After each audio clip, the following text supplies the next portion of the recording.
Last time I mentioned how Zhuangzi inspired me on quickly stopping mom-kid arguments. This time, I want to go further. How mom should not argue with kid, and how kid should not argue with mom. Of course, first, a disclaimer. Mom is always right.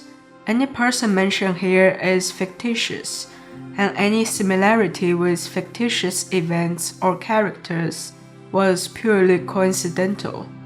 Okay, some time ago, arguments between mom and me became routine and seemed to escalate over time.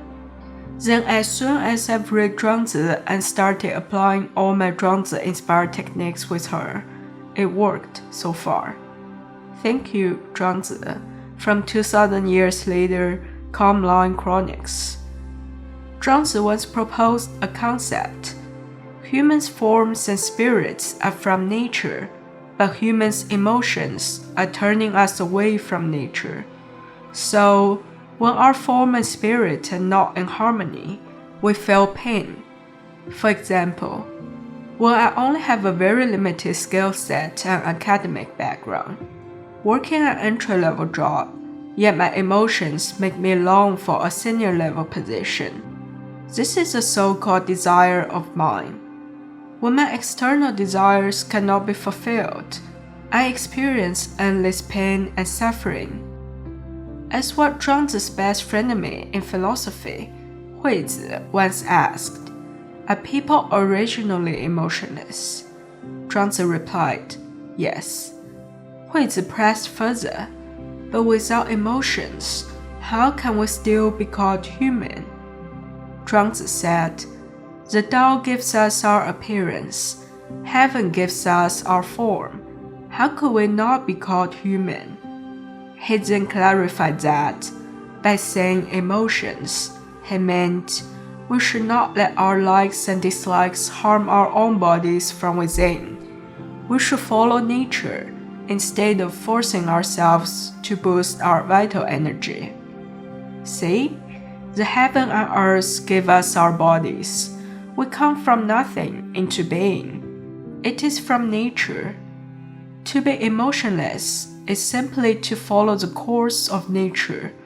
However, our emotions often pushes us away from it, from accepting the lives we have, from accepting our forms and bodies. Like some people feel their looks are not good enough, and some feel their bodies are inadequate, too short, too thin, or not fit enough compared to others.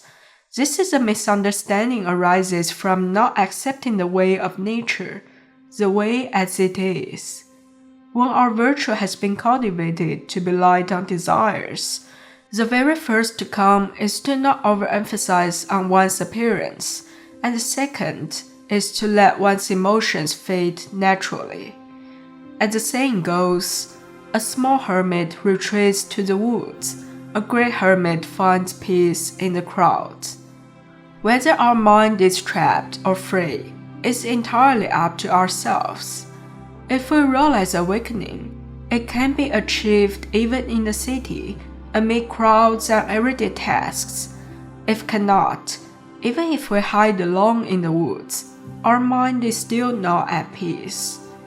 Just like what Huizi asked, if we don't boost our vitality, how can we keep our bodies healthy? Zhuangzi answered, "Do not let your likes and dislikes harm your body from within." How do our likes and dislikes harm us? Through our emotions. Here Zhuangzi was not asking us to abandon all our emotions or claim they are harmful. Indeed, he was asking us to be free from them. Yes, Mom can still be unhappy about how I place the washed mugs on the kitchen counter, but she must know that the way she wants me to place them is only her definition of the best way. While if I argue back with my way of placing the mug, it is also my insistence, or in another word, my attachment to my very own definition of my preferred way, my like, and my want. Once mom realizes that the cleanliness she wants is just her own obsession, and everyone else may have their different standard for cleanliness, she will soon let go of the attachment to her standard, and her desire to argue with kid will be gone naturally.